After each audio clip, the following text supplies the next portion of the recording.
All right, so this is our Bible study on the topic of the historical and cultural truths behind the scriptures. And once again, this was a topic that was suggested by somebody from our church. It was a good topic, although their suggestion was an in-depth an in-depth study of the historical and cultural truths. And this is going to be a little bit less in-depth and a little bit more of an overview. But studying the historical situation, the culture of the time that the scriptures are written is certainly important. And you can certainly do that with each chapter, with each Bible study that you do, focused on the particular passage that you are studying at the time. So with that in mind, I started the conversation with a question to reflect upon if there was ever any historical or cultural facts that you have learned that have helped you understand certain parts of the Bible better. So that's something you can think about. If you want to pause the video for a little while, you can think about that. But was there ever any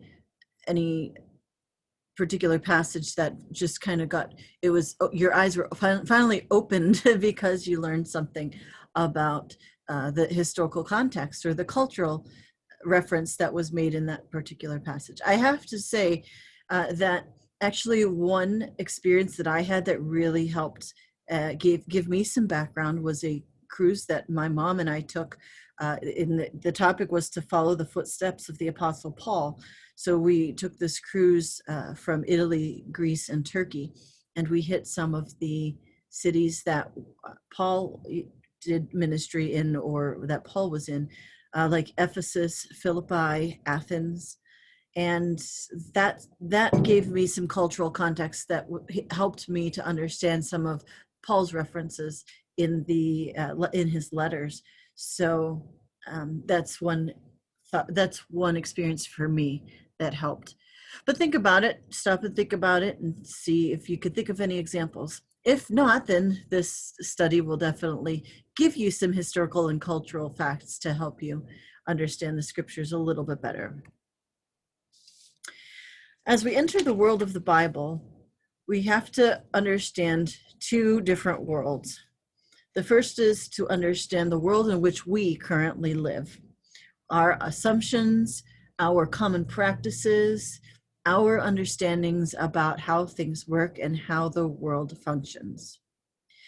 In understanding where we're at, that helps us to remember that the world that the scriptures are describing is not like that.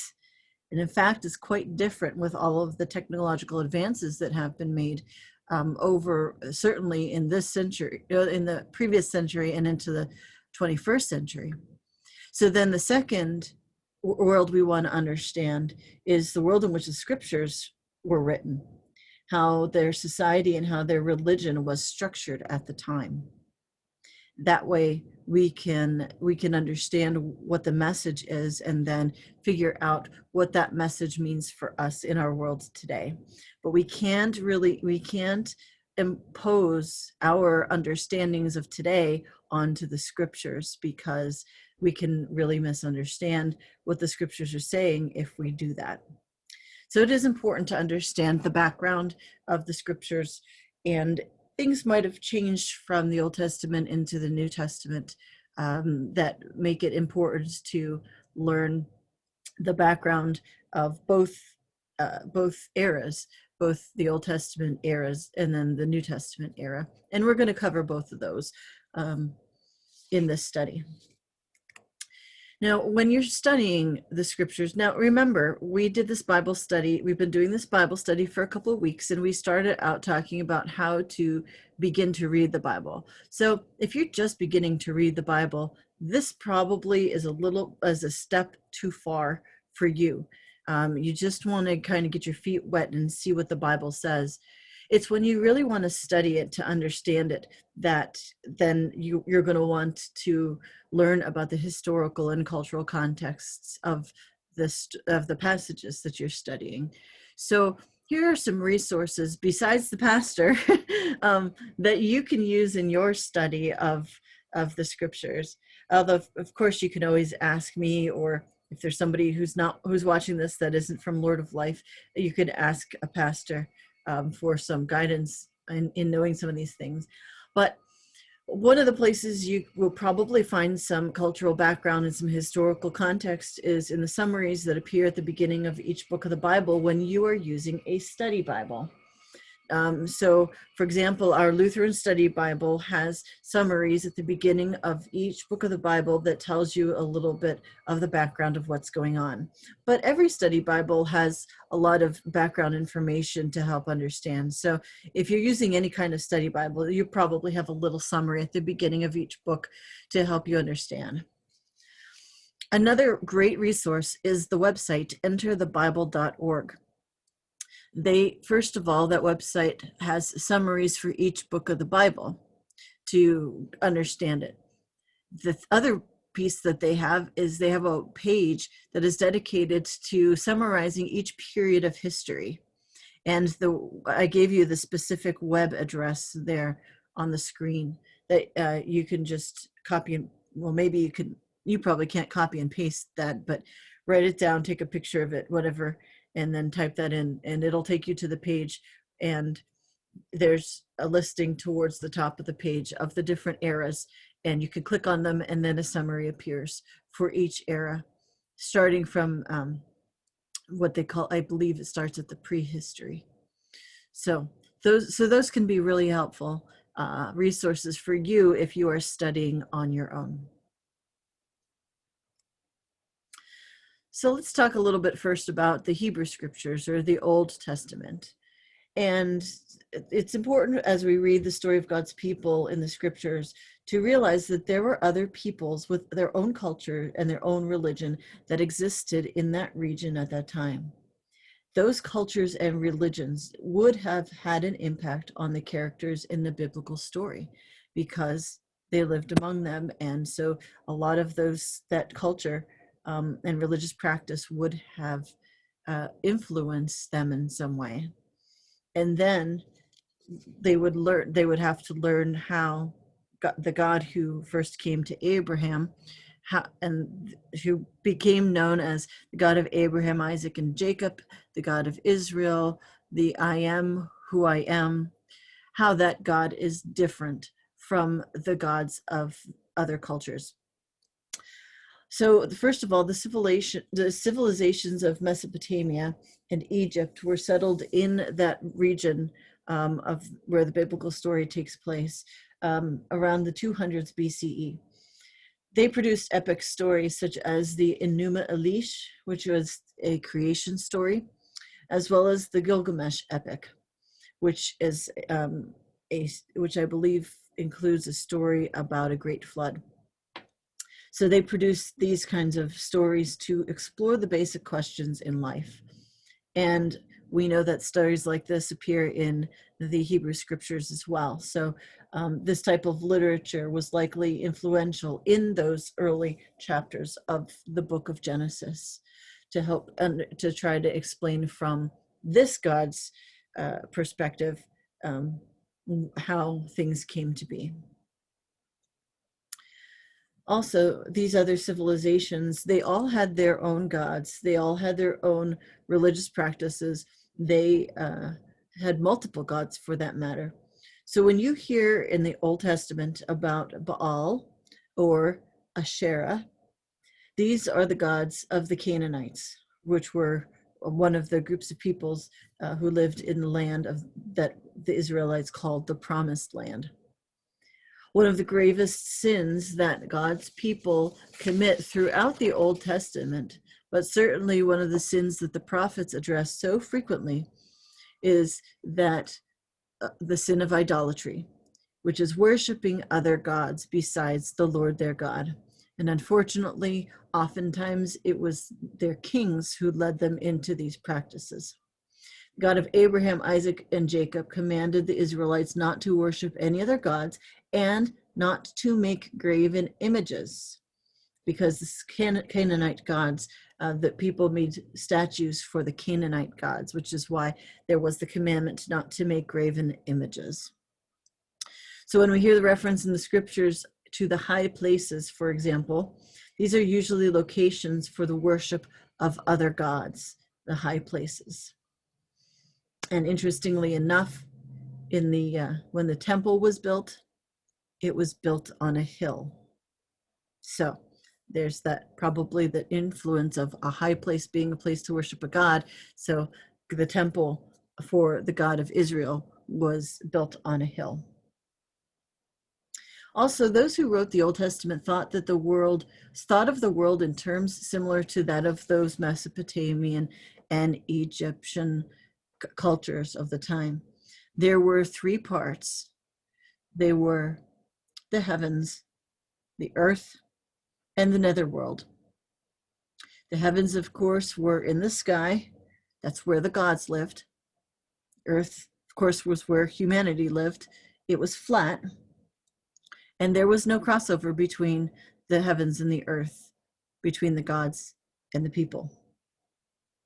Then there was the netherworld, which was the realm that existed below the earth. So, of course, once science got involved and started studying things about how the world was, about the universe and the moon and stars and all that, once we actually blasted a rocket from Earth up into the sky and out of the Earth's atmosphere, of course, we learned that we didn't see any gods lounging up in the sky. So our understanding of where God lives can be different now than it was according to this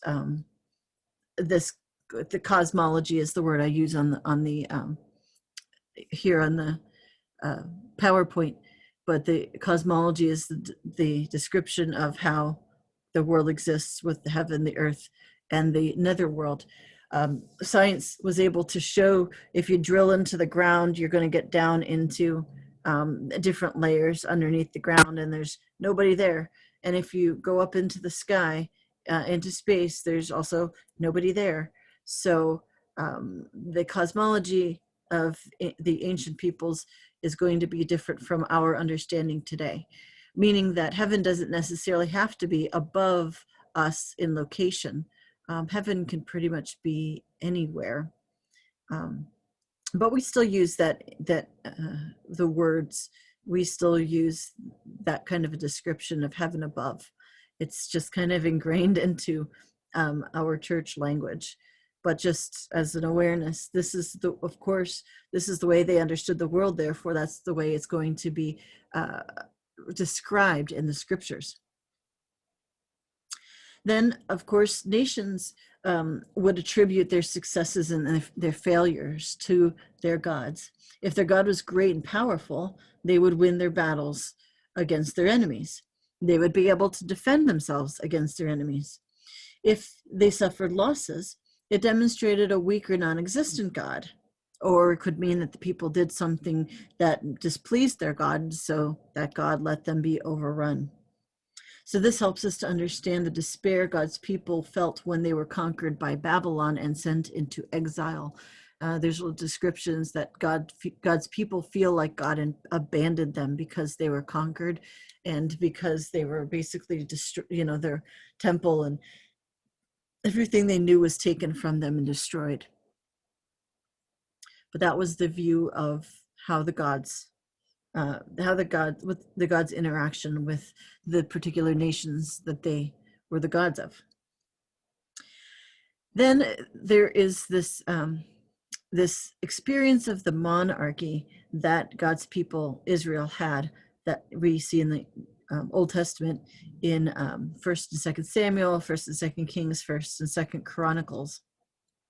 Now, most of the other nations around were governed by kings. They had a monarchy in place. When God's people were originally settling in the promised land, they did not have a king. Instead, they lived under God's law and authority. And then there was usually some person who mediated that with the people. So, for example, it was Moses, and then it was Joshua. And then once we get to the book of Judges, there are judges who are raised up to lead God's people. God intended it to remain that way, that God would be the one who was the, quote, the king, for lack of a better word, the ruler over God's people, the one who protected God's people, who watched over them, who guided them. However, God's people wanted to be like the other empires around them, and they wanted to have their own king. And they asked God if they begged God that they could be like the other nations, have their own king. Although God did not want that for God's people, because they were so adamant about it, God said, okay, I'll give you a king. First king that God gave them was Saul, and boy, was he a headache. Unfortunately, because once the kings were established, for the most part, God's people had a lot of trouble with the kings. They only had a couple good kings. One of David was a mix, although he generally did a lot of good things, and he is remembered fondly, but he also had some issues because he's human. Josiah is another king of Judah, once the kingdom split, who was considered a good king. So it's just an interesting tidbit to realize that God never meant for God's people to be ruled by a king, because kings could, become too fond of their own power and stop listening to God, which is exactly what a lot of the kings did, and caused a lot of headaches for God's people. Once there were kings, though, God appointed prophets to speak God's word to the kings and to God's people when either of them or both of them went astray. Examples of that would be Samuel, Nathan, Elijah. And unfortunately, being a prophet was not an easy job. Do you want to be the one to go and tell the king that he's doing something wrong and God says he better change his ways? No, not usually. So, but that's kind of how the monarchy model came about among God's people. It was something that they wanted in order to be like the other kingdoms, the other nations around them. And now for a little bit of historical background to help us through this, to understand this story. And again, some of what I'm talking about here is things that we might have already covered in the previous Bible studies, but it all goes along with understanding the story based by knowing some of the historical and cultural background. First of all, the story about Abraham's migration. The story of God's relationship with humanity begins with one man, and that was Abraham. God chooses Abraham and Abraham's descendants to be God's people. So God makes this covenant with Abraham to make of him a great nation. But in order to make this happen, God also calls Abraham to leave his homeland and to go to the land that God was going to give to Abraham and his ancestors. They're his descendants. And that's where Abraham and his descendants end up residing until they end up migrating closer to Egypt because of a famine. Actually, there is one other time. There are other times when he has to leave that land in order to avoid a famine. But for the most part, Abraham and his descendants all ended up staying in that land until there was a great famine and they had to move close to Egypt, because Egypt had a very foreseeing ruler who saw a time of plenty as a time to gather up and store the plenties, because if a time of want was going to follow, they would have something to fall back on. That ruler, he wasn't the ruler of Egypt, he was the second in command. His name was Joseph. And if you remember the story, that was one of the descendants of Abraham. That's the whole story of Joseph, whose brother sold him into slavery, and he ended up is interpreting the Pharaoh's dream about 7 years of plenty, 7 years of want. And so he oversaw the gathering of the excess to store and for the time of want. So then at that point, Abraham's uh, family, his descendants, who were all the brothers of Joseph, they ended up going to live closer to Egypt so that they could easily, so that number one, they were reunited with Joseph, but also so that they were able to get the extra grain to get them through that time of want.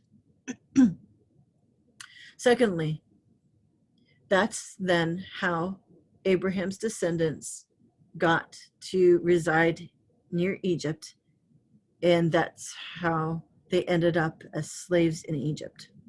So they migrated to the area around Egypt because they needed to have access to the excess grain during that time of plenty, because they reunited with Joseph, who was second in command in Egypt. But after Joseph died, after that generation, Joseph and his brothers died, they had become very numerous. There were actually 12 of them. And so they had become very numerous. Their families grew quite large. And another Pharaoh came into power that did not know Joseph. And he noticed this nation of people, this big mass of people who were living not very far away. And he got to become fearful that if they realized they had enough power, they could overrun Egypt and take it over.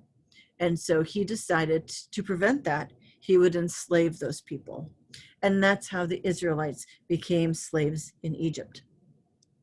Or at that time, they weren't called Israel. They might have been called Hebrews at that time. That's the story of how they became slaves.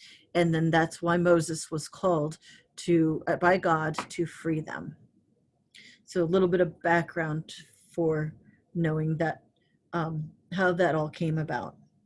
We're usually very aware of the story of the Hebrews being enslaved in Moses, let my people go, but not always aware of how they came to be in that area. So kind of looking ahead a couple generations we talked about the monarchy before. Israel was given a king, and then they started being ruled by kings. So they had a king, they had a central place for worship, which was the temple in Jerusalem. They fought battles against other nations, and other powers around them, including Assyria and Babylon, for some examples. But once they eventually, down the road, from generations after they first received a king and were able to govern themselves, many generations later, they were defeated by the Babylonians. Once that happened, once they were defeated by the Babylonians, God's people never ruled themselves again. So every story that comes after the time when the Babylonians conquered Israel and Judah, the promised land area, and God's people, they were always under the occupation of other empires. And those empires had their own culture and their own religion. So the Babylonians conquered them, and then the Babylonians were conquered by the Persians, and the Persians oversaw that land. And then after the Persians, the Greeks came in and they conquered the area. And then after the Greeks, the Romans came in and conquered the area. Then after the Romans, somebody else, and so on and so forth, up until even the early 1900s, I believe. So that's an interesting thing to realize, that there's only so much of the history of God's people where they were actually able to self-govern. After that period of the kings ended and they were conquered by one nation for the rest of their lives, they were always under the occupation of a different empire, which gives you an idea of some of the questions that might be explored in the scriptures then. How to be God's people while under the authority of other nations who had their own cultures and their own religions. So that gives a helpful and interesting perspective on some of what on how to read, especially the prophets, for example. Let's turn our attention now to the New Testament. So this is a little bit more general to understand what the world was like during the time of the New Testament. First of all, as I mentioned, so I was talking about the different empires that came in and conquered that area. The New Testament was set in what we would describe as the Greco-Roman world. And the reason we describe it that way is because in 300 BCE, Alexander the Great had conquered this region. And with him, he brought the Greek language, culture, and religion. But by 31 BCE, the Romans came and they conquered the Greeks. And they brought in the Roman culture and religion. But the Greek culture and language, a lot of the Greek influence remained in the land even during the Roman Empire. So you had both Greek and Roman influence in the area during the New Testament times. So the New Testament set in this Greco-Roman world. It was a much slower moving world, certainly much slower than what we have today. It was the travel mostly happened by foot. Nobody was going anywhere fast, and certainly traveling wasn't happening all the time because it would take so long to get to where you would need to go, and it was difficult to travel at the time. Actually, the terrain in the Israel-Palestine area is not all easily traveled. So at the same time, humans didn't travel very much. Any travel would be done by foot, either with an animal or just on one's own feet. And therefore, information spread a whole lot more slowly during that time. Because of this, face-to-face was the main way that people communicated with each other. Therefore, speech and rhetoric was highly valued. Public business was conducted in towns or cities by gathering together, and then certain men would speak, and they used particular styles of speaking for the speech depending on what they are talking about. This could be helpful if we think about the speeches of Paul in Acts, because sometimes he was speaking to Jewish leaders in a religious setting. But there was other times, there's at least one other time, when Paul was speaking in Athens, in the marketplace, and he was speaking to Gentiles, and they were gathered for business. So then how does he speak? How does his speech differ in that setting than in the religious setting when he's talking to other Jewish religious leaders? So looking at his speeches might help you think about the different ways that people would speak depending on what they were trying to do with that speech. Letters were also another important means of communication, but those letters were delivered by foot. So they didn't get to where they were going very quickly. But letters were considered just as if you were receiving the person themselves. So basically, a letter was highly valued because the person themselves couldn't be there in person. So you still get their words through the letter. That can maybe help us to more highly value the message in the letters the letters of Paul and the other letters that appear in the New Testament. Also, hierarchy was an acceptable way that society was organized at that time. Those towards the top owned everything. They owned the land, they held the money, they had the power. Of course, the person at the top of the hierarchy was the emperor, considered the father of his country. And those at the bottom would most likely be slave children. Now, there were some who were towards the top, not at the top because the top is the emperor, but there were some who were towards the top. They would be the people um, who were um, who owned a lot of land, who had a lot of wealth. So those people might be towards the top as well. Some of the religious leaders ended up towards the top as well because they were pursuing wealth and power, instead of doing the job of teaching people about God and about the faith. So anyway, there was a couple people towards the top, who owned a lot of land, had a lot of the wealth and power. But otherwise, lots of the rest of the people kind of fell towards the bottom of, farther down the hierarchy. And I'll talk a little bit more about that, in a little bit. The language and treatment, the language that a person used and the way they are treated, or the way they treated others, demonstrated where a person fell in the hierarchy. So how a person spoke would tell you if they were higher up in the hierarchy or lower. Also, you were treated basically according to where you fell, in the uh, hierarchy of society. And in families, I'll talk about families a little bit later, but in families, the father was the highest in the hierarchy, which is why the emperor was considered the father of his country. So he was the highest in the country. The father was the highest in the hierarchy of the family.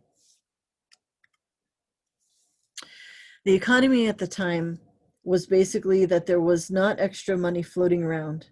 So those common people who fell down the I want to call it the food chain.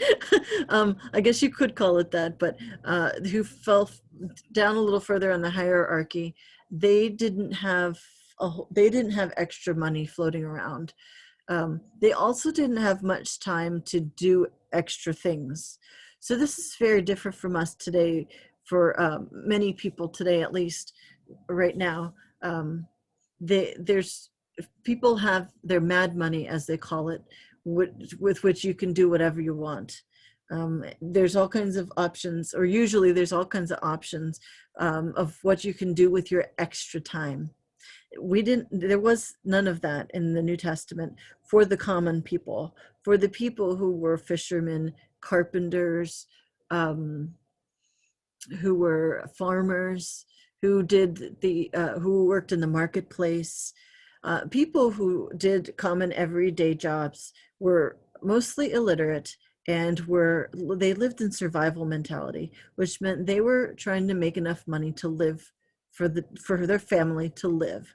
And that was the focus. That's all they had time to even do or think about. It was a zero sum economy, meaning that if I get more, then you get less. So the understanding was if one person gets more, then another person gets less, um, which is obviously not the way God's economy works, which is that there's enough for all to have plenty. Also, of course, it was a mostly agricultural society. Uh, and as an agricultural society trying to work the land, they have to deal with nature, with droughts, floods, natural disasters. They have to deal with if there's an influx of insects that come and eat up their crops. So the world of farming was not easy at that time. It isn't easy now either, but certainly there are at least other options. There's new technologies that come out to help in the farming industry. And during that time, of course, they had none of that. So they were really at the mercy of nature at the time. So it was a hard life. It was also an honor and shame society. So, for example, a man who is a father, if he provides for those who rely on him, and he is well spoken in society, then he is an honorable father, an honorable man. Someone who is unable to provide for his family, who isn't reliable, who doesn't speak well, he brings shame upon himself. So that was the understanding of And honor was everything in that time, because there was very little else. So if you didn't have your honor, you had nothing. Um, and so the way you acted, of course, was everything to you and your family in gaining honor. For a woman, honor would come through modesty. In other words, staying in your lane, doing what you're supposed to do, and not speaking in public, not public displays, not even if you were speaking with wisdom, uh, that would not be looked upon well, because women were supposed to be modest and quiet and just do their work, and that's how they brought honor upon themselves. And of course, a god's honor came from being able to provide what was needed to control those who honored him and to keep the world running smoothly.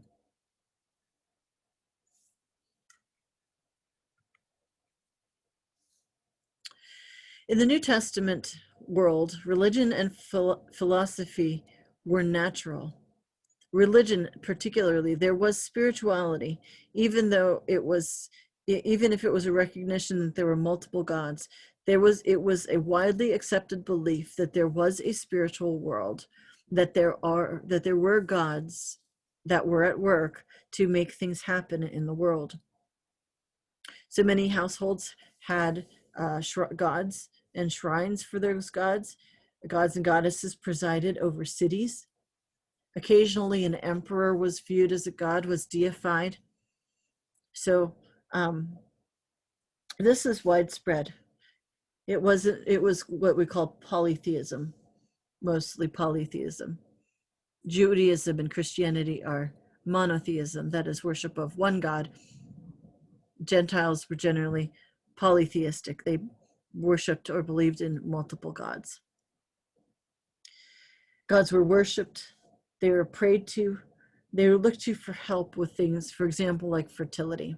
And there were different rituals that one might do to get this god, a particular god, to help them with a particular situation in life. And by the way, the only reason that God is capitalized is because it's at the beginning. It's the beginning of the sentence, so it had to be capitalized.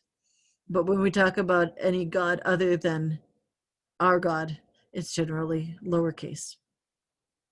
At the same time, there was also philosophy. Philosophy was concerned with figuring out how the world, the cosmos, were made. And the purpose of that wasn't just to have something fun to talk about, it was in order to figure out then how to live in accord with that reality. And then, as I said, most people were polytheistic. Monotheism was actually viewed in that time as being narrow-minded.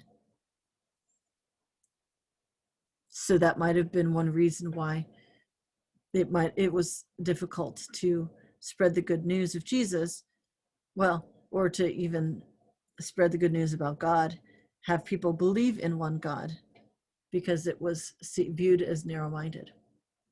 And of course, there was probably confusion with Jesus then, as the early Christians were trying to share the good news among the Greeks, because the Greeks, the Gentiles, because they were used to having multiple gods. And then if you talk about God and you talk about Jesus, it might sound like there's two gods. Then they're trying to convince them it's one God, and Jesus is part of that. So that could have been caused some confusion in sharing the good news. And then some of the stories from the New Testament that would be understood better if we understand the culture of the time. And by the way, this New Testament information I did get from a New Testament background curriculum that I had on hand from Luther Seminary.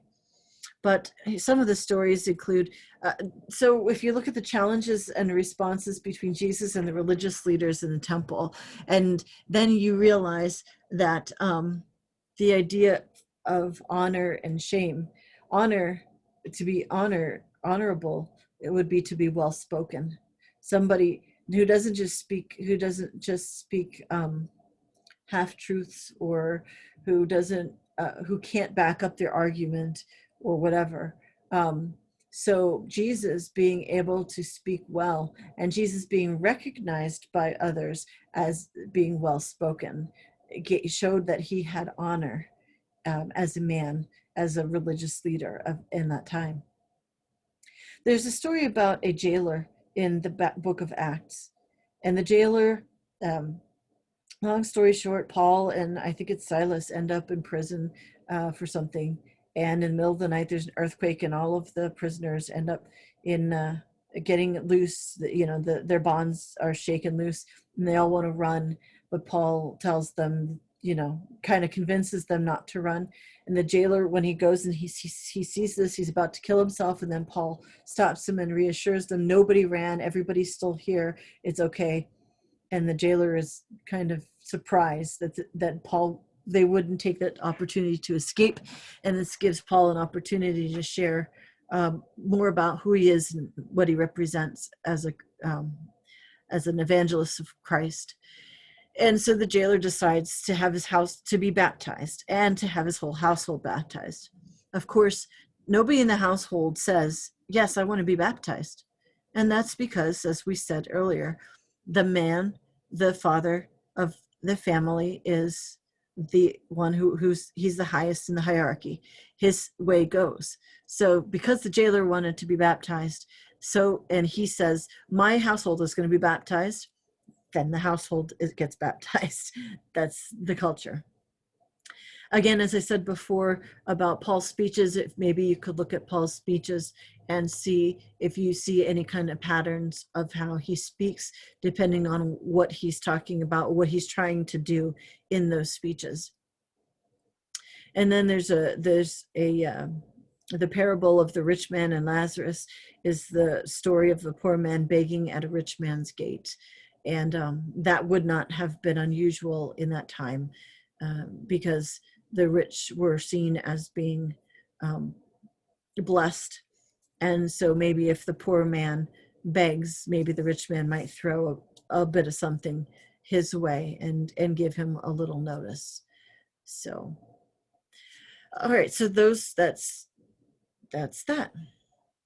So basically, that's a little bit of background, a little bit of cultural understanding and historical background on the Hebrew scriptures in the New Testament. So I hope that was helpful, and I do want to say that this was the last of the Bible studies for this year that I'm doing by Zoom. I wanted to say thank you to those who submitted ideas for the Bible 101 class. There was one idea that I did not include in this, so I wanted to say that the person who submitted a question about God, what are God's expectations of us? That's a great question. The reason I didn't cover it is because it seemed like it might be broad to try to talk about without a scripture in front of us. And so that's definitely a good question to bring to every passage that we study. So thank you for that question. Thanks to everybody for all the questions that I used for this study.